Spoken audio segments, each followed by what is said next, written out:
നമസ്തേ, മഹാഭാരതത്തിലേക്ക് വീണ്ടും സ്വാഗതം. രാജ്യത്ത് അനന്തരാവകാശ നികുതി ഒഴിവാക്കിയതിനു പിന്നിൽ രാജീവ് ഗാന്ധിയുടെ സ്വാർത്ഥതയെന്ന് പ്രധാനമന്ത്രി നരേന്ദ്രമോദി. ഇന്ദിരാഗാന്ധിയുടെ പേരക്കുട്ടികൾക്ക് സാമ്പത്തിക ലാഭം നേടാനായി അവകാശ നികുതി എടുത്തു കളഞ്ഞുവെന്നും പ്രധാനമന്ത്രി പറഞ്ഞു. അതേസമയം അയോധ്യ പരാമർശത്തിൽ പ്രധാനമന്ത്രിക്ക് കേന്ദ്ര തെരഞ്ഞെടുപ്പ് കമ്മീഷന്റെ ക്ലീൻ ചിറ്റ് ലഭിച്ചു. ക്ഷേത്രവും കർത്താപൂർ ഇടനാഴിയും പരാമർശിച്ചതിൽ തെറ്റില്ലെന്ന് തെരഞ്ഞെടുപ്പ് കമ്മീഷൻ. കോൺഗ്രസ് പ്രവർത്തകരുടെ ഫോൺ കോളുകൾ അശോക് ഗെഹ്ലോട്ടിൻ്റെ നിർദ്ദേശപ്രകാരം ചോർത്തിയെന്ന് അദ്ദേഹത്തിൻ്റെ തന്നെ officer on special duty Lokesh Sharma. ഇത്തരത്തിൽ സമ്പൂർണ്ണമായൊരു വാർത്താദിനം തന്നെയാണ് ഇന്ന് കടന്നുപോയിരിക്കുന്നത്. ഇനി വിശദാംശങ്ങളിലേക്ക് കടക്കാം. രാജ്യത്ത് അനന്തരാവകാശ നികുതി ഒഴിവാക്കിയതിന് പിന്നിൽ രാജീവ് ഗാന്ധിയുടെ സ്വാർത്ഥത എന്ന് പ്രധാനമന്ത്രി നരേന്ദ്രമോദി.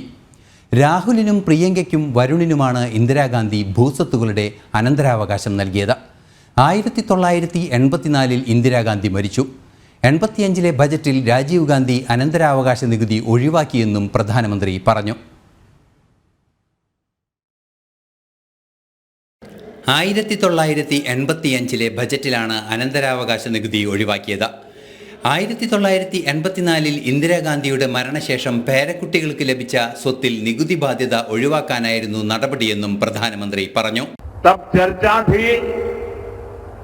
और व्यापक रूप से चर्चा थी कि जब इंदिरा जी नहीं रही और उनके बेटे राजीव गांधी जी को ये प्रॉपर्टी मिलने की थी, लिख करके गई थी, तो अब सरकार को पैसा चला ना जाए, प्रॉपर्टी को बचाना था, तो इन्होंने क्या कर दिया, उस प्रॉपर्टी को बचाने के लिए अपनी माता इंदिरा गांधी से मिले हुए पैसों को बचाने के लिए उस समय के प्रधानमंत्री श्रीमान राजीव गांधी ने अपनी संपत्ति बचाने के लिए पहले जो इनहेरिटेंस कानून था उसको समाप्त किया और खुद के पैसे बचा लिए. $1,73,000 വിലമതിക്കുന്ന സ്വത്താണ് കൈമാറ്റം ചെയ്യപ്പെട്ടത്.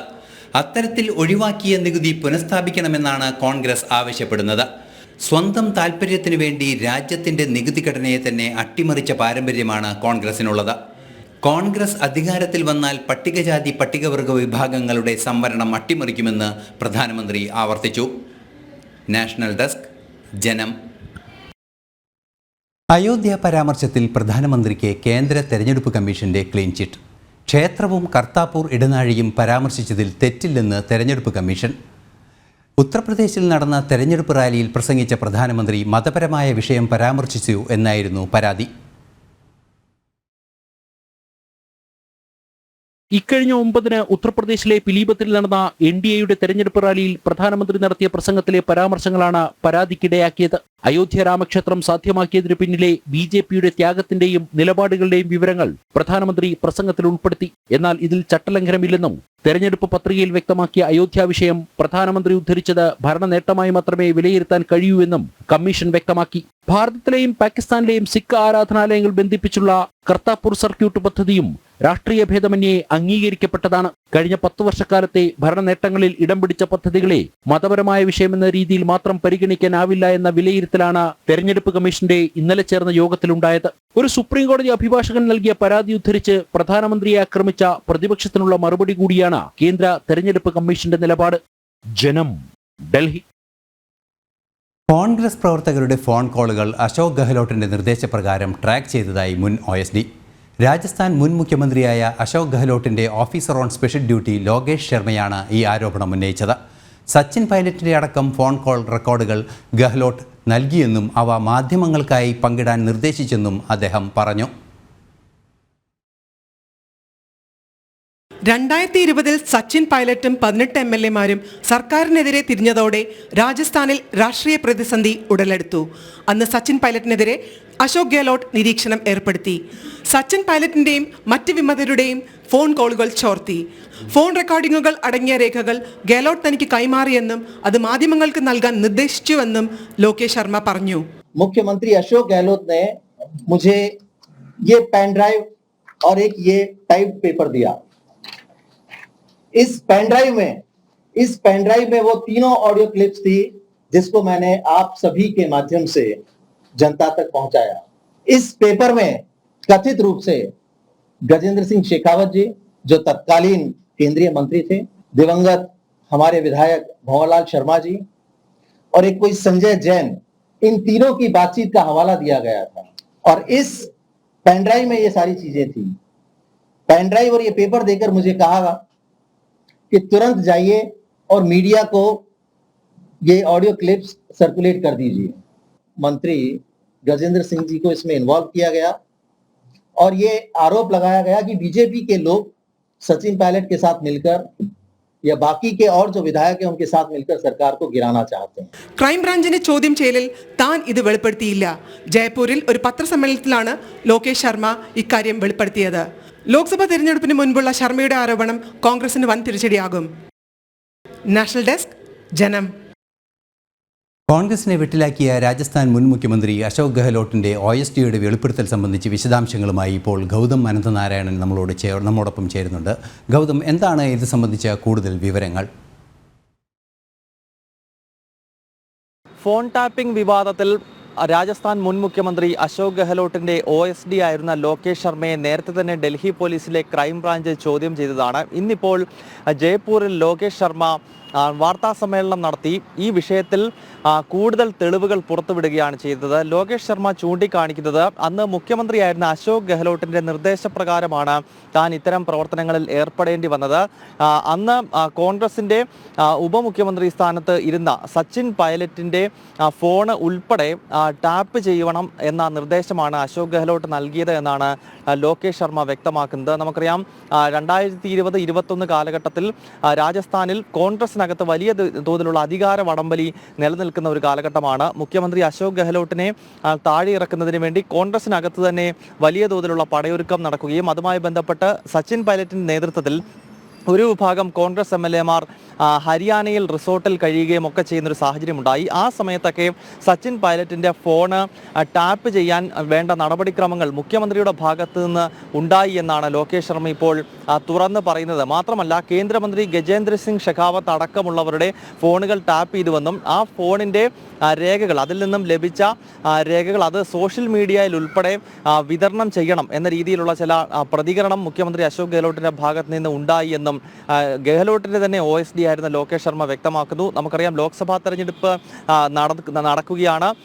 രാജസ്ഥാനിൽ 25 ലോക്സഭാ മണ്ഡലങ്ങളുണ്ട്. BJP-യും കോൺഗ്രസും നേർക്കുനേർ ഏറ്റുമുട്ടുന്ന ഒരു സംസ്ഥാനമാണ് രാജസ്ഥാൻ. അവിടെ കോൺഗ്രസിനെ വലിയ തോതിൽ പ്രതിരോധത്തിലാക്കുന്ന വെളിപ്പെടുത്തലാണ് ഇപ്പോൾ ലോകേഷ് ശർമ്മയുടെ ഭാഗത്ത് നിന്ന് ഉണ്ടായിരിക്കുന്നത് എന്നതാണ് ഏറെ ശ്രദ്ധേയം. BJP ഇത് വലിയൊരു തെരഞ്ഞെടുപ്പ് ആയുധമായി തന്നെ എടുത്തിട്ടുണ്ട്. കാരണം ഫോണുകൾ ടാപ്പ് ചെയ്യുന്നതുമായി ബന്ധപ്പെട്ട് നേരത്തെ തന്നെ ഡൽഹി പോലീസ് കേസെടുക്കുകയും ഇതിൽ ചോദ്യം ചെയ്യൽ ഉൾപ്പെടെയുള്ള നടപടിക്രമങ്ങളിലേക്ക് കടക്കുകയും ചെയ്തു. ഇത് കൂടാതെയാണ് ഇപ്പോൾ ലോകേഷ് ശർമ്മ തന്നെ തുറന്നു പറഞ്ഞുകൊണ്ട് ഇപ്പോൾ രംഗത്തെത്തിയിരിക്കുന്നത്. സ്വാഭാവികമായും ഇത് കോൺഗ്രസിന് രാജസ്ഥാനിൽ വലിയ തോതിൽ ക്ഷീണം ചെയ്യുമെന്ന കാര്യത്തിൽ സംശയമില്ല. നന്ദി ഗൗതം. BJP-യോടും കോൺഗ്രസിനോടും വിശദീകരണം തേടി തെരഞ്ഞെടുപ്പ് കമ്മീഷൻ. പ്രധാനമന്ത്രിയുടെ രാജസ്ഥാൻ പ്രസംഗത്തിലും രാഹുലിൻ്റെ കോട്ടയം പ്രസംഗത്തിലുമാണ് വിശദീകരണം നൽകേണ്ടത്. ഈ മാസം 29 മുൻപ് പാർട്ടികളുടെ അധ്യക്ഷന്മാർ വിശദീകരണം നൽകണം.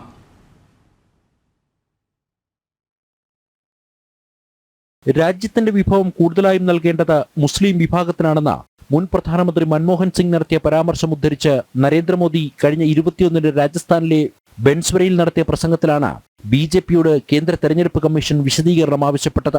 അതേസമയം കട്ടിംഗ് സൗത്ത് എന്ന ക്യാമ്പയിന്റെ ചുവട് പിടിച്ച് ഉത്തരേന്ത്യ ദക്ഷിണേന്ത്യ വിഭജനവും അതുമായി ബന്ധമുള്ള വിഷയങ്ങളും രാഹുൽ കോട്ടയത്ത് നടത്തിയ പ്രസംഗത്തിൽ ഉൾപ്പെടുത്തിയതാണ് തെരഞ്ഞെടുപ്പ് കമ്മീഷൻ കോൺഗ്രസിന് നോട്ടീസ് നൽകാൻ കാരണമായത്. താരപരിവേഷമുള്ള നേതാക്കൾ പാർട്ടിക്കായി പ്രചരണത്തിൽ ഏർപ്പെടുമ്പോൾ അതത് പാർട്ടി അധ്യക്ഷന്മാർക്കാകും അതിന്റെ ചുമതല. അതിനാൽ തന്നെ പ്രധാനമന്ത്രിയുടെ പ്രസംഗം സംബന്ധിച്ച വിശദീകരണം നൽകേണ്ടത് പാർട്ടി അധ്യക്ഷൻ JP നദ്ദയാണ്. കോൺഗ്രസ് പാർട്ടിയുടെ പ്രസിഡന്റ് എന്ന നിലയിൽ രാഹുൽ നടത്തിയ വിദ്വേഷ പ്രസംഗത്തിൽ വിശദീകരണം നൽകേണ്ടത് മല്ലികാർജ്ജുന ഖാർഗെയാണ്. ഈ മാസം 29-ന് 11 മണിക്ക് മുമ്പ് വിശദീകരണം നൽകണമെന്ന് കാണിച്ചാണ് കേന്ദ്ര തെരഞ്ഞെടുപ്പ് കമ്മീഷൻ ഇരു പാർട്ടികൾക്കും നോട്ടീസ് നൽകിയത്. പ്രധാനമന്ത്രിക്കെതിരെ കോൺഗ്രസും ഇടതു പാർട്ടികളും ചേർന്ന് പരാതി നൽകിയപ്പോൾ രാഹുൽ കോട്ടയത്ത് നടത്തിയ പ്രസംഗത്തിനെതിരെ BJP-യാണ് തെരഞ്ഞെടുപ്പ് കമ്മീഷനെ സമീപിച്ചത്. ജനം, ഡൽഹി. UPA കാലത്ത് കോൺഗ്രസ് സർക്കാർ സൈനികരുടെ സേവനത്തെ അംഗീകരിക്കാൻ തയ്യാറായില്ലെന്ന് പ്രധാനമന്ത്രി നരേന്ദ്രമോദി. രാജ്യത്തെ പട്ടാളക്കാരെ രണ്ടാം തരം ഉദ്യോഗസ്ഥരായാണ് കണ്ടത്. കോൺഗ്രസ് ഒരു റാങ്ക് ഒരു പെൻഷൻ നടപ്പിലാക്കാനും ശ്രമിച്ചില്ല. എന്നാൽ BJP അത് നടപ്പിലാക്കി കാണിച്ചു. രാജ്യത്തിനു വേണ്ടി മികച്ച സേവനം നൽകുന്നവരെ അംഗീകരിക്കുന്ന പാർട്ടിയാണ് BJP എന്നും പ്രധാനമന്ത്രി പറഞ്ഞു. കോൺഗ്രസ് സൈനികരോട് കാണിച്ച അനീതി ചൂണ്ടിക്കാണിച്ചുകൊണ്ടാണ് പ്രധാനമന്ത്രി സംസാരിച്ചു തുടങ്ങിയത്. അവർ ഒരു റാങ്ക് ഒരു പെൻഷൻ നടപ്പിലാക്കിയില്ല. സൈനികരെ പിന്നിൽ നിർത്താൻ ശ്രമിക്കുകയായിരുന്നു. രാജ്യത്തിന് വേണ്ടി ജീവിതമൊഴിഞ്ഞുവെച്ചവർക്ക് കോൺഗ്രസ് പ്രാധാന്യം നൽകിയില്ല എന്നും മോദി പറഞ്ഞു. कांग्रेस पार्टी ऐसी ही विकास विरोधी एक बहुत बड़ी समस्या है. चंबल के लोग कांग्रेस का वो दौर कैसे भूल सकते हैं. कांग्रेस ने चंबल की पहचान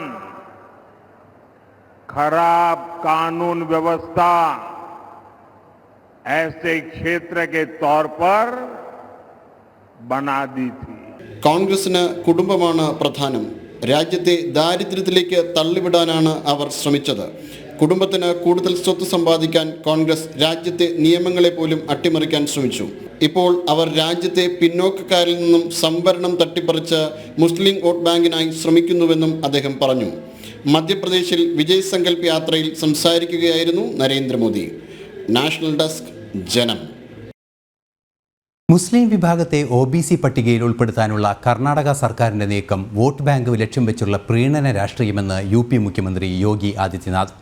രാജ്യത്തെ ഇസ്ലാമികവൽക്കരിക്കുന്നതിനുള്ള അജണ്ടയ്ക്കൊപ്പമാണ് കോൺഗ്രസ് എന്നും നിൽക്കാറുള്ളതെന്നും യോഗി ആദിത്യനാഥ് വിമർശിച്ചു. മുസ്ലിം വിഭാഗത്തെ OBC പട്ടികയിൽ ഉൾപ്പെടുത്തി സംവരണാനുകൂല്യം നൽകാനുള്ള കർണാടക സർക്കാരിന്റെ നീക്കം വോട്ട് ബാങ്ക് ലക്ഷ്യം വെച്ചാണെന്നും പ്രീണന രാഷ്ട്രീയം ജനങ്ങൾ തിരിച്ചറിയുമെന്നും ഉത്തർപ്രദേശ് മുഖ്യമന്ത്രി യോഗി ആദിത്യനാഥ് പ്രതികരിച്ചു. കോൺഗ്രസിന്റെ തീരുമാനം ദൗർഭാഗ്യകരമാണ്. രാജ്യത്തെ ഇസ്ലാമികവൽക്കരിക്കുന്നതിനും വിഭാഗീയത സൃഷ്ടിക്കുന്നതിനുമുള്ള അജണ്ടകളുടെ ഭാഗമായാണ് ഇത്തരം നീക്കങ്ങളെന്നും ജനങ്ങൾ ഇതിനെതിരെ ജാഗ്രത പാലിക്കണമെന്നും യോഗി ആദിത്യനാഥ് പറഞ്ഞു. कांग्रेस का वक्तव्य बहुत दुर्भाग्यपूर्ण है और भारत के इस्लामीकरण करने और भारत को विभाजन की ओर धकेलने का एक कुचेष्टा का एक हिस्सा है. कांग्रेस UPA सरकार आने के बाद उसने उस समय भी इस प्रकार के कुत्सित प्रयास किए थे. UPA സർക്കാരിന്റെ കാലത്തും ഇത്തരം ശ്രമങ്ങൾ ഉണ്ടായിരുന്നു. അന്ന് BJP വൻ പ്രക്ഷോഭങ്ങൾ നടത്തി. രാജ്യത്തെ ഇസ്ലാമികവൽക്കരിക്കാനുള്ള അജണ്ടയ്ക്കൊപ്പമാണ് എന്നും കോൺഗ്രസ് എന്നും അദ്ദേഹം പറഞ്ഞു. മതത്തെ അടിസ്ഥാനമാക്കിയുള്ള സംവരണം ഭരണഘടന ശക്തമായി എതിർക്കുന്നുണ്ടെന്നും എന്നാൽ കോൺഗ്രസ് എപ്പോഴും പ്രീണന രാഷ്ട്രീയത്തിലൂടെ ജനങ്ങളെ കബളിപ്പിക്കുകയാണെന്നും പ്രധാനമന്ത്രി നരേന്ദ്രമോദിയും വിമർശിച്ചിരുന്നു. ജനം, ഡൽഹി. രാഹുൽ വയനാട് ഉപേക്ഷിക്കുമെന്ന് സൂചന നൽകി ഉത്തർപ്രദേശ് മുൻ ലെജിസ്ലേറ്റീവ് കൗൺസിൽ അംഗം ദീപക് സിൻഹ. രാഹുൽ അമേഠിയിൽ നിന്നും മത്സരിക്കുമെന്നും ജയിച്ചാൽ അവിടെ തുടരുമെന്നും ദീപക് പറഞ്ഞു. ഈ പശ്ചാത്തലത്തിലാണ് വയനാട് ഉപേക്ഷിക്കുമെന്ന സംശയം ശക്തിപ്പെടുന്നത്. നേരത്തെ റോബർട്ട് വദ്ര അവിടെ മത്സരിക്കുമെന്ന ഫ്ലക്സ് ബോർഡുകൾ നിരന്നിരുന്നു. രാഹുൽ വീണ്ടും അമേഠിയിലെ തെരഞ്ഞെടുപ്പ് ഗോദയിലേക്കെന്ന് മുൻ ഉത്തർപ്രദേശ് ലെജിസ്ലേറ്റീവ് കൗൺസിൽ അംഗം ദീപക് സിംഗ്. വിജയിച്ചാൽ രാഹുൽ അവിടെ MP ആയി തുടരും എന്നാണ് ദീപക് സിംഗ് പറഞ്ഞിരിക്കുന്നത്. ഇതോടെ രാഹുൽ വയനാടിനെ ഉപേക്ഷിക്കുമെന്നാണ് സൂചന. നേരത്തെ അമേഠിയിൽ റോബർട്ട് വാദ്ര മത്സരിക്കുമെന്ന ഫ്ലക്സ് ബോർഡുകൾ നിരന്നിരുന്നു. രാഹുലിന്റെ വരവോടെ വീണ്ടും സ്മൃതി ഇറാനി രാഹുൽ മത്സരത്തിന് വേദിയാവുകയാണ് അമേഠി. लेकिन राहुल गांधी जी हम सबको यकीन है आएंगे, किसी शुभ मुहूर्त पर आएंगे, समय पर आएंगे और अमेठी में इस बार वो चुनाव जीतकर यहाँ से MP बनकर भारत के प्रधानमंत्री बनकर ये रिकॉर्ड बनाएंगे कि अमेठी में सबसे ज्यादा वोट से राहुल गांधी जी 2024 का चुनाव जीतेंगे. पूरी कांग्रेस, पूरी अमेठी का जन राहुल गांधी जी का इंतजार कर रहा है और सबको भरोसा है कि राहुल गांधी जी एक शुभ घड़ी में, एक तय घड़ी में अमेठी आएंगे और अपना नामांकन करेंगे. കാലങ്ങളായി നെഹ്റു കുടുംബത്തിലെ അംഗങ്ങൾ പ്രതിനിധീകരിച്ചിരുന്ന അമേഠി 2019 സ്മൃതി ഇറാനിയിലൂടെ BJP പിടിച്ചത്. നേരത്തെ നരേന്ദ്രമോദി ഉൾപ്പെടെ നിരവധി പേർ രാഹുൽ വയനാടിനെയും ഉപേക്ഷിക്കുമെന്ന് പറഞ്ഞിരുന്നു. ഇത് സത്യമാണെന്ന തരത്തിലാണ് ദീപകിന്റെ വാദം. വാർത്താ ഏജൻസിയായ ANIയോട് പ്രതികരിക്കുകയായിരുന്നു ദീപക് സിംഗ്. നാഷണൽ ഡെസ്ക്, ജനം. രാജ്യത്തെ 12 സംസ്ഥാനങ്ങളിലും ഒരു കേന്ദ്രഭരണ പ്രദേശത്തുമായി നടക്കുന്ന രണ്ടാം ഘട്ട പൊതു തെരഞ്ഞെടുപ്പിന് ഇനി മണിക്കൂറുകൾ മാത്രം. 89 മണ്ഡലങ്ങളിൽ നടക്കുന്ന തെരഞ്ഞെടുപ്പിൻ്റെ അന്തിമ ഒരുക്കങ്ങൾ കേന്ദ്ര തെരഞ്ഞെടുപ്പ് കമ്മീഷൻ നിരീക്ഷിച്ചു വരികയാണ്. തികഞ്ഞ ആത്മവിശ്വാസത്തോടെ NDA തെരഞ്ഞെടുപ്പിനെ നേരിടുമ്പോൾ പ്രതിപക്ഷ ക്യാമ്പുകൾ നിരാശയിലാണ്. 89 മണ്ഡലങ്ങളിലായി 1206 സ്ഥാനാർത്ഥികൾ മാറ്റുരയ്ക്കുന്ന രണ്ടാം ഘട്ട പൊതു തെരഞ്ഞെടുപ്പ്. കേരളത്തിലെ 20 മണ്ഡലങ്ങൾ കഴിഞ്ഞാൽ കർണാടകത്തിലാണ് കൂടുതൽ മണ്ഡലങ്ങളിൽ മത്സരം നടക്കുന്നത്. HD കുമാരസ്വാമി മത്സരിക്കുന്ന മാണ്ഡ്യ ഉൾപ്പെടെ കർണാടകത്തിലെ 14 മണ്ഡലങ്ങളും ലോക്സഭാ സ്പീക്കർ ഓം ബിർള മത്സരിക്കുന്ന കോട്ടയടങ്ങുന്ന രാജസ്ഥാനിലെ 13 മണ്ഡലങ്ങളിലും നാളെ രാവിലെ മുതൽ പോളിംഗ് ആരംഭിക്കും. കൂടാതെ ഉത്തർപ്രദേശ്, മഹാരാഷ്ട്ര എന്നിവിടങ്ങളിലെ 8 മണ്ഡലങ്ങളിലും മധ്യപ്രദേശിലെ 7, ബീഹാറിലെയും ആസാമിലെയും 5 മണ്ഡലങ്ങൾക്ക് പുറമെ ഛത്തീസ്ഗഡിൽ 3, മണിപ്പൂർ, ത്രിപുര എന്നിവിടങ്ങളിലെ 1 മണ്ഡലങ്ങൾ വീതവും കേന്ദ്രഭരണ പ്രദേശമായ ജമ്മു കാശ്മീരിലെ ജമ്മു ലോക്സഭാ മണ്ഡലവും രണ്ടാം ഘട്ട വോട്ടെടുപ്പിന്റെ ഭാഗമാകും. പശ്ചിമബംഗാൾ BJP അധ്യക്ഷൻ സുഗാന്ത മജുംദാർ ബലൂർഘട്ടിലും, യുവമോർച്ച ദേശീയ അധ്യക്ഷൻ തേജസ്വി സൂര്യ ബംഗളൂരു സൗത്തിലും, ഉത്തർപ്രദേശിലെ മധുരയിൽ BJP സ്ഥാനാർത്ഥി ഹേമമാലിനിയും നാളെ ജനവിധി തേടും. കൂടാതെ മഹാരാഷ്ട്രയിലെ അമരാവതിയിൽ BJP സ്ഥാനാർത്ഥിയായ സിനിമാ താരം നവനീത് റാണയും രാമായണം സീരിയലിൽ രാമനായി വേഷമിട്ട അരുൺ ഗോവിൽ മീററ്റിലുമാണ് മത്സരിക്കുന്നത്. നാളെ തെരഞ്ഞെടുപ്പ് നടക്കുന്ന 89 മണ്ഡലങ്ങളിൽ 62 ഇടങ്ങൾ NDAയുടെ കൈവശമുള്ളതാണ്. അതിനാൽ തന്നെ വലിയ ആത്മവിശ്വാസത്തോടെയാണ് രണ്ടാം ഘട്ട തെരഞ്ഞെടുപ്പിനെ BJP സമീപിക്കുന്നത്. ജനം, ഡൽഹി. പശ്ചിമ ബംഗാളിലെ സന്ദേശ് തൃണമൂൽ നേതാക്കൾ നടത്തിയ ഭൂമി കയ്യേറ്റം, ലൈംഗികാതിക്രമ പരാതികളിൽ CBI കേസ് രജിസ്റ്റർ ചെയ്തു. CBI സംഘം നേരത്തെ സന്ദേശ് ഇരകളെ സന്ദർശിച്ച് മൊഴി രേഖപ്പെടുത്തിയിരുന്നു. തൃണമൂൽ നേതാവ് ഷെയ്ഖ് ഷാജഹാന്റെ നേതൃത്വത്തിൽ ED ഉദ്യോഗസ്ഥരെ ആക്രമിച്ച സംഭവത്തിൽ CBI മുൻപ് തന്നെ കേസെടുത്തിരുന്നു. അന്വേഷണവും ആരംഭിച്ചു കഴിഞ്ഞു. ഷാജഹാനെ ചോദ്യം ചെയ്തതിൽ നിന്ന് ലഭിച്ച വിവരങ്ങളുടെ അടിസ്ഥാനത്തിൽ CBI സംഘം സന്ദേശ് വിവിധ ഇടങ്ങളിൽ പരിശോധനയും നടത്തിയിരുന്നു. രാജ്യത്ത് അടിയന്തരാവസ്ഥ നടപ്പിലാക്കിയവർ ജനാധിപത്യം പഠിപ്പിക്കേണ്ടതില്ലെന്ന് കേന്ദ്രമന്ത്രി അനുരാഗ് സിംഗ് താക്കൂർ. നെഹ്റു കാശ്മീരിൽ ആർട്ടിക്കിൾ 370 കൊണ്ടുവന്ന് കാശ്മീർ ജനതയെ തകർത്തു. നരേന്ദ്രമോദി അവിടെ ജനാധിപത്യം പുനഃസ്ഥാപിച്ചുവെന്നും അദ്ദേഹം പറഞ്ഞു.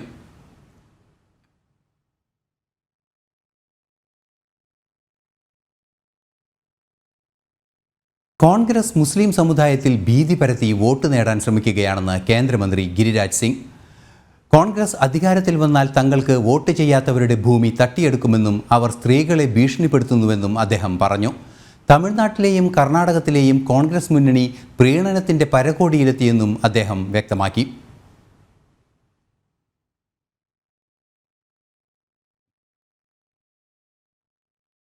മഹാഭാരതം അവസാനിക്കുകയാണ്. ഇനി നാളെയും കാണാം.